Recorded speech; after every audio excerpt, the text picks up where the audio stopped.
Olá pessoal, tudo jóia? Sejam bem-vindos a mais uma aula, sejam bem-vindos aqui ao nosso canal e hoje vamos dar continuidade ao assunto sobre pesquisas de marketing. Como que a gente faz, quais são os procedimentos para uma boa pesquisa de marketing, ok? Então, vem comigo aqui para essa aula. Bom pessoal, então dando continuidade aqui à nossa aula, hoje nós vamos falar sobre mais alguns aspectos importantes no processo de levantamento de dados, da pesquisa de uma boa pesquisa de marketing para tomada de decisões.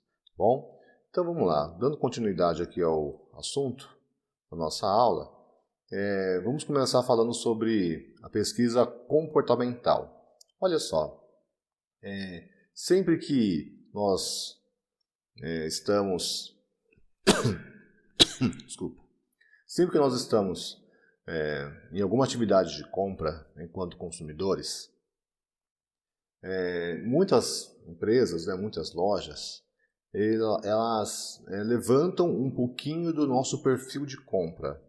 Quando a gente vai ao supermercado, por exemplo, e aí, muito gentilmente, de uma forma muito simpática, ali a operadora de caixa ou o operador de caixa fala assim: gostaria de deixar seu CPF? Ali já está registrando a pessoa que comprou determinados produtos e verifica se a pessoa comprou produtos de primeira linha, segunda linha, o preço que a pessoa estava disposto a pagar por um determinado produto e determinada marca. São algumas estratégias que muitas empresas utilizam para levantar o perfil dos clientes. Isso também é uma boa forma de fazer levantamento de dados. E não só lojas, supermercados, para quem compra por catálogo, fornecedores, também consegue perceber ali o perfil de seus clientes, de lojas, lojistas, o perfil por regiões, quais são as regiões que mais consomem determinado tipo de produto, e a partir dessas estratégias é possível de tomar algumas decisões. Então é claro que se a gente consegue fazer ali o mapeamento de uma determinada região pelos produtos que os consumidores mais consomem em determinada região, é claro que a gente vai sempre tentar suprir a necessidade de uma determinada região. Se nós temos clientes em potenciais que sempre preferem determinada marca, determinado tipo de produto ou serviço, e a gente sabe o quanto que ele está disposto a pagar. Então nós já conseguimos fazer oferecer ali produtos que atendam maior a necessidade dos clientes. Então, essa maneira de levantamento de dados a partir de informações que a gente capta do comportamento do cliente são informações muito relevantes, porque a gente consegue captar melhor ali a necessidade do cliente e agregar mais valor ao bem, ao serviço e o produto, certo? Quem que nunca passou por um supermercado e já deixou ali as suas informações, mesmo que sem querer, mesmo que implicitamente, o nosso comportamento enquanto consumidor ele é captado no momento de compra e muitas empresas se utilizam isso para tomada de decisões, certo? Então vamos continuar aqui no próximo slide. Nós temos aqui algumas questões que é muito importante para a gente refletir. Olha, de repente a gente parte de uma decisão assim, de uma ideia assim, produtos caros em bairros nobres, isso já é a certeza de uma venda certa. Olha, quando a gente fala em pesquisas, dificilmente nós teremos certeza. A gente sempre parte de uma hipótese, só que só vamos verificar o fato frente aos resultados de uma pesquisa. Então, de repente, um produto caro, não necessariamente ele é consumido por pessoas mais ricas. E, de repente, só porque está num bairro caro, um bairro nobre, a gente pode pensar ali que a pessoa vai consumir o produto. De repente, não. E isso a gente só vai conseguir verificar experimentando. Nós só vamos conseguir verificar isso na prática. Então, tudo são hipóteses. A gente só consegue tomar uma decisão e ter uma certeza de que o comportamento de um cliente ele é verificável quando a gente consegue fazer o levantamento nas pesquisas. De repente, né, num bairro mais simples, com pessoas que têm menor poder aquisitivo, não necessariamente a pessoa vai comprar o produto sempre mais barato. De repente, num bairro um pouco mais simples, num bairro não tão nobre assim, pode ser que tenha pessoas que não tenham um alto poder aquisitivo, mas que gostam de produtos de marcas consideradas boas. E tudo isso a gente só consegue verificar, de fato, com a pesquisa. É com o levantamento de dados, através de uma pesquisa, que a gente pode tomar uma decisão, né, frente ao comportamento dos consumidores. E aí, vindo aqui um pouquinho mais para frente, o processo experimental ele é muito baseado nos processos científicos para levantamento de dados. Então, nós precisamos verificar, antes da realização de uma pesquisa, qual que é ali a problemática, o que está incentivando ali a empresa a tomar uma decisão de realizar uma pesquisa. Quais são os objetivos? Qual que é a metodologia? Como que vamos levantar esses dados? Qual que é a hipótese inicial para o levantamento de dados? Tudo isso precisa ser muito bem pensado, estruturado, antes de partir para a execução de uma pesquisa em campo. A pesquisa de campo ela precisa ser muito bem estruturada e estudada, projetada, porque se tiver algum tipo de problema no momento da execução da pesquisa, a gente pode perder tempo, dinheiro e às vezes uma decisão que precisa ser tomada de uma maneira muito rápida, a gente corre o risco de não ter dados suficientes ou os dados corretamente levantados e a gente pode ser prejudicado na hora de tomar uma decisão. Por isso que é muito importante a gente ter um bom planejamento antes de partir para o campo e fazer o levantamento de dados de uma pesquisa, tá bom? Bom, e agora, indo mais um pouquinho aqui para frente, e ainda falando sobre a pesquisa experimental, a gente não pode fixar uma pesquisa somente em um único ponto, ou um único tipo de cliente, ou em um único ponto de venda, em uma parte, uma região somente do nosso campo de pesquisa. É necessário a gente fazer a estratificação desses dados do campo de pesquisa. Nós precisamos fazer a pesquisa em diferentes regiões, em regiões que têm pessoas mais ricas, pessoas mais pobres, em bairros nobres, em bairros mais simples. Nós precisamos estratificar, nós precisamos verificar onde que estão, claro, né, o nosso público-alvo, mas não ficar preso somente em um local. Por exemplo, né, nós estamos localizados em Diadema. E aí a gente quer fazer uma pesquisa sobre a preferência ou a opinião de determinado produto ou serviço, e aí a gente fica preso ali, por exemplo, dentro do shopping da cidade, de um dos shoppings da cidade, para fazer o levantamento de dados das pessoas que estão frequentando ali. No entanto, o resultado da pesquisa que nós vamos conseguir naquele local, se fosse para fazer a mesma pesquisa no bairro um pouquinho mais afastado, né, que vocês conhecem Diadema, vocês sabem bem, de repente a pesquisa pode ter resultado diferente.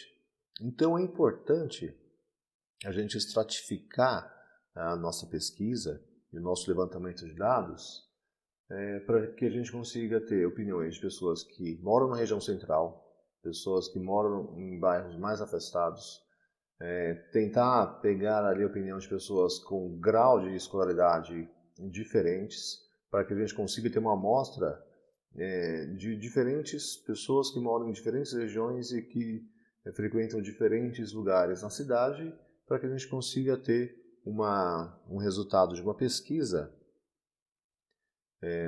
que consiga assim generalizar para toda uma população, ok? Então, indo mais um pouquinho para frente, nesse assunto, né, nós estamos falando sobre uma pesquisa realizada pela empresa American Airlines. Desde a aula passada, né, nós estamos seguindo o livro de marketing do Kotler, e ele traz sempre o paralelo com uma pesquisa feita por essa companhia aérea.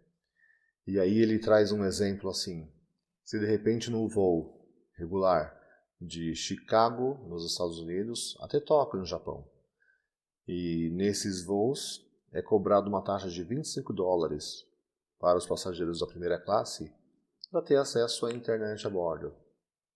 De repente, numa outra semana, no mesmo trecho de Chicago até Tóquio, o preço pelo acesso à internet for de somente R$15. Bom, até aí a gente pode imaginar que, lógico, né, professor, o preço associado a $15 vai ter muito mais demanda.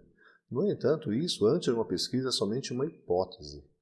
Para a gente ter essa informação como de fato, de que o preço cobrado, $15, uma taxa de acesso à internet, vai ser uma diferença esmagadora em cima de $25, a gente só pode ter essa certeza depois que a pesquisa for realizada, tá? Então, a pesquisa experimental, ela precisa de alguns aspectos teóricos, precisa de alguns processos teóricos para a realização de uma pesquisa muito bem estruturada, para a gente conseguir ter ali fatos, ter evidências do comportamento do cliente, tá bom? Sem isso, tudo não passa apenas de hipóteses. Por mais óbvio que seja, não passa de uma hipótese, tá bom? Então, indo aqui para o próximo, os questionários são técnicas que são muito, mas muito utilizadas mesmo em diversos tipos de pesquisa. Tá? Os questionários eles podem vir através de uma entrevista, onde um pesquisador aborda os clientes em lugares espalhados pelas cidades. Podem também ser questionários para as pessoas responderem, né, para escrever, ou para marcar um xizinho, enfim, existem vários tipos de questionário e é uma técnica muito, mas muito utilizada mesmo na pesquisa de marketing. Tá? É claro que esses questionários também precisam ser muito bem elaborados.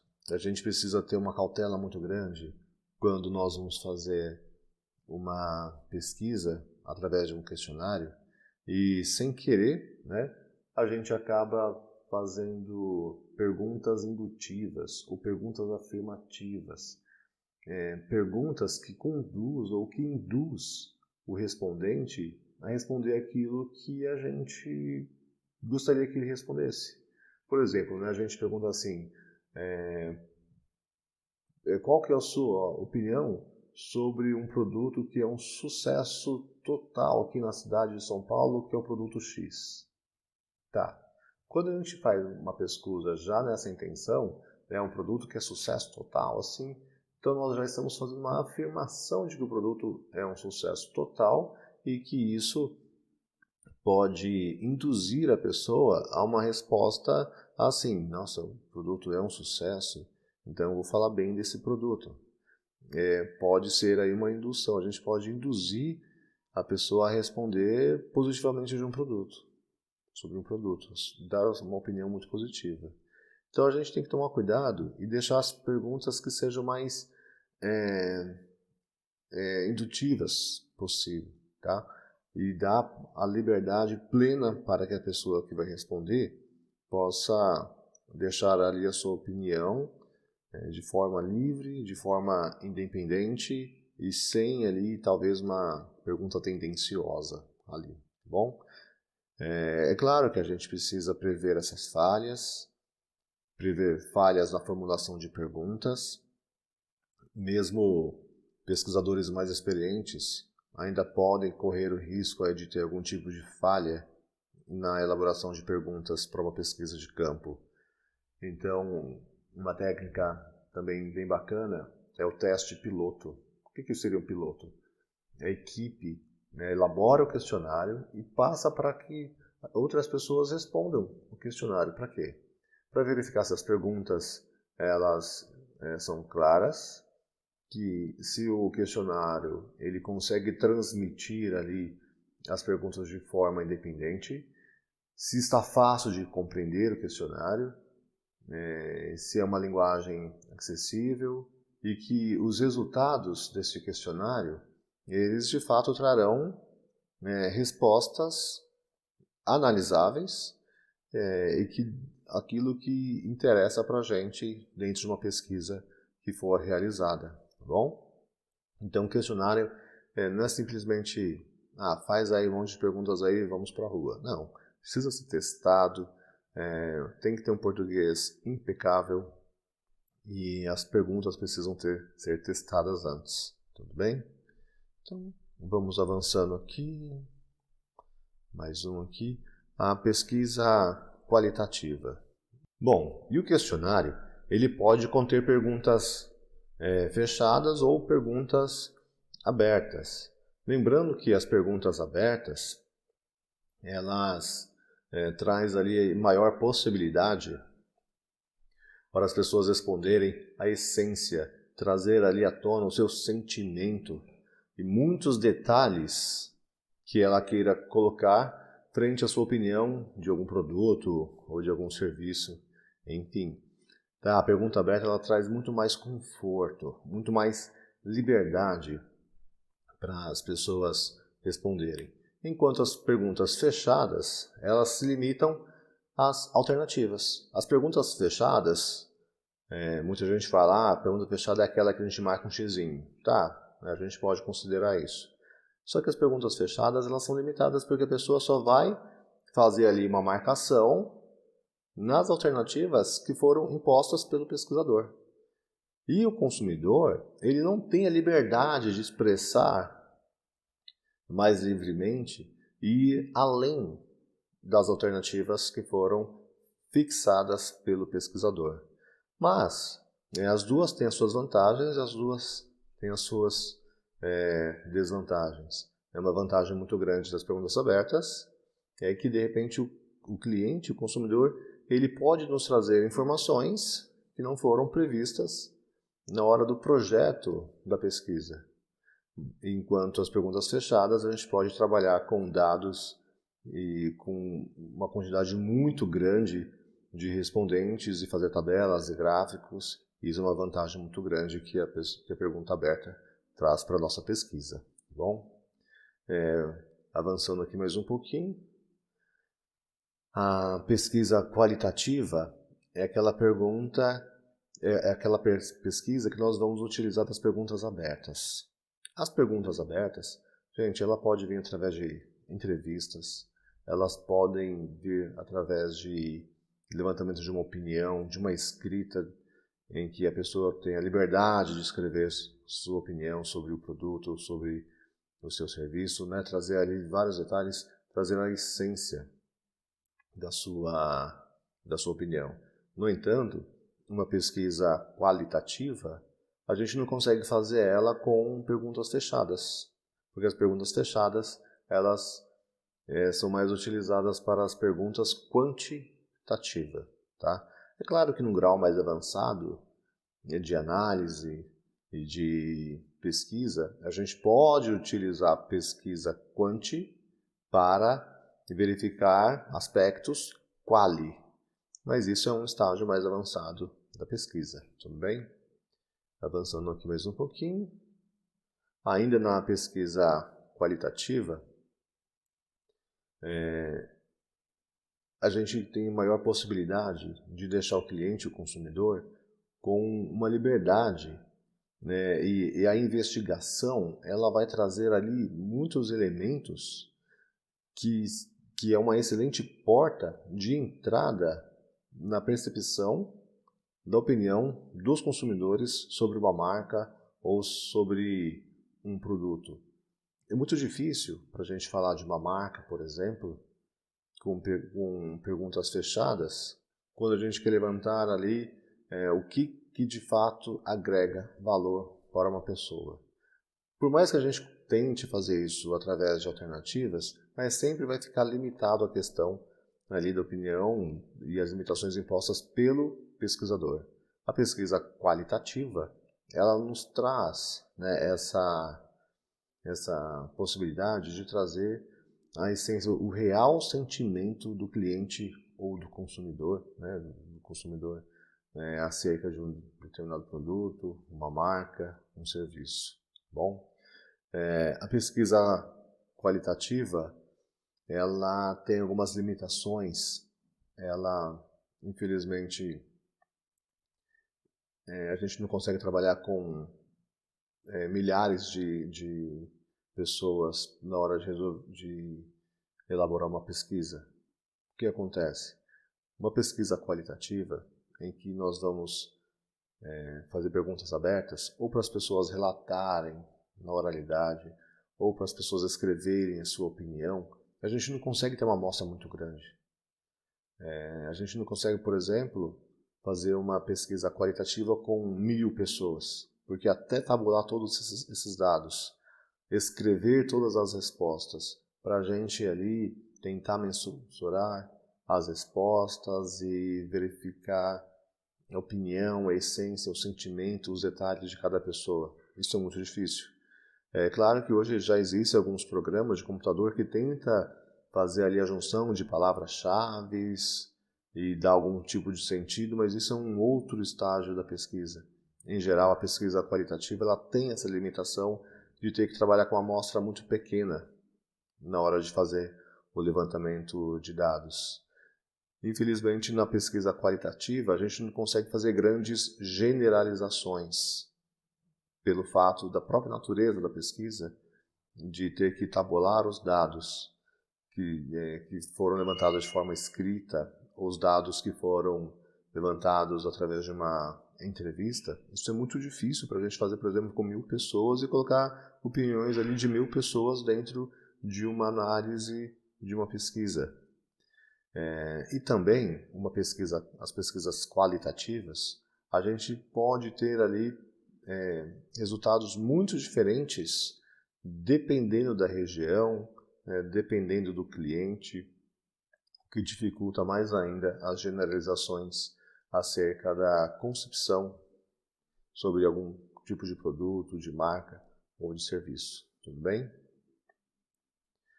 Agora, vamos falar um pouquinho sobre como que a gente pode fazer as abordagens durante a realização de uma pesquisa. Tudo bem?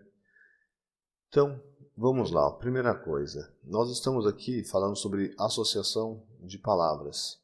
A gente pode, de repente, ter ali uma marca e a gente perguntar para o cliente, né? Perguntar para o consumidor.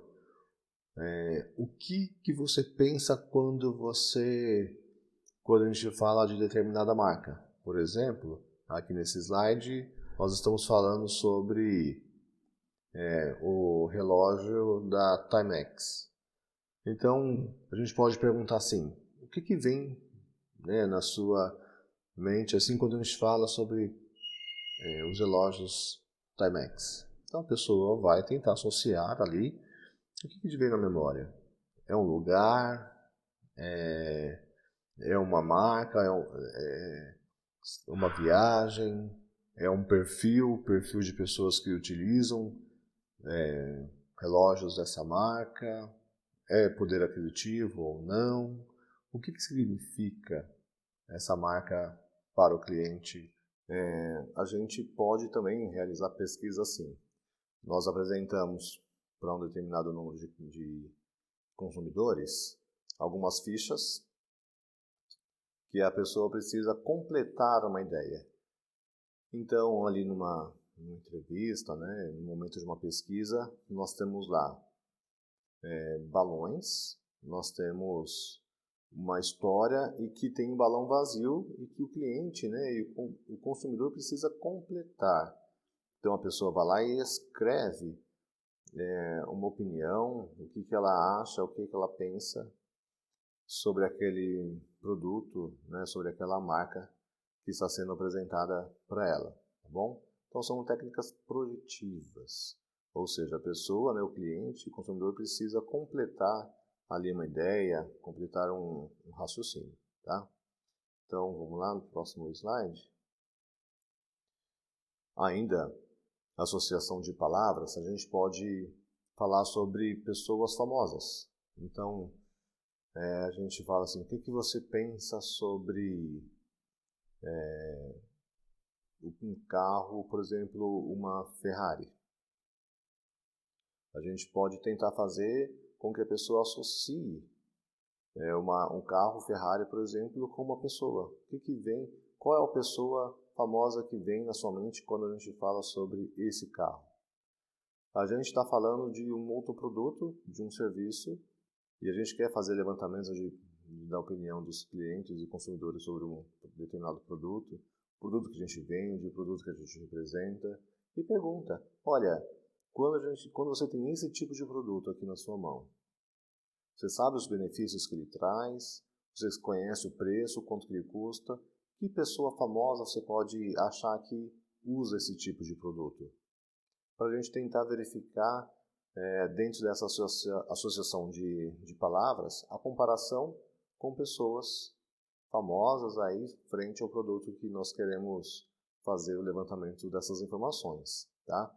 Então, a gente sabe que existem várias marcas e a gente pode também, de repente, fazer a associação de palavras de um produto com marcas famosas, tá? Nada impede a gente fazer isso também e verificar como que a pessoa associa um produto a uma outra marca famosa. A gente pode também fazer uma personificação da marca. Então, se nós temos lá um determinado produto, e aí nesse produto, a gente fala assim, fala o nome de uma pessoa.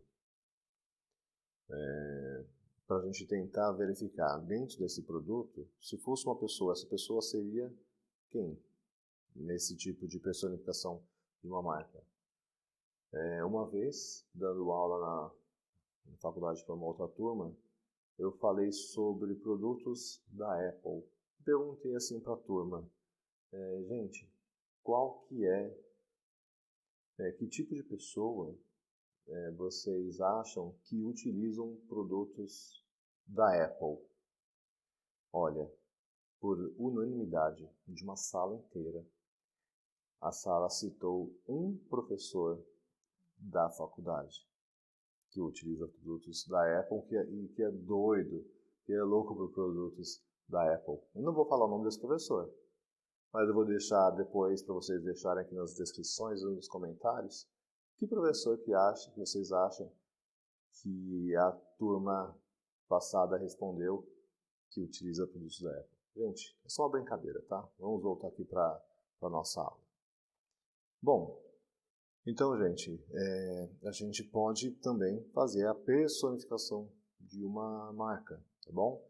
Então, assim, nós temos lá, por exemplo, camisas de uma marca boa, e aí a gente quer fazer uma pesquisa com clientes, consumidores que estão dentro de lojas que vendem uma camisa de uma marca, e a gente pode perguntar, que tipo de pessoa famosa você acha que veste esse tipo de camisa?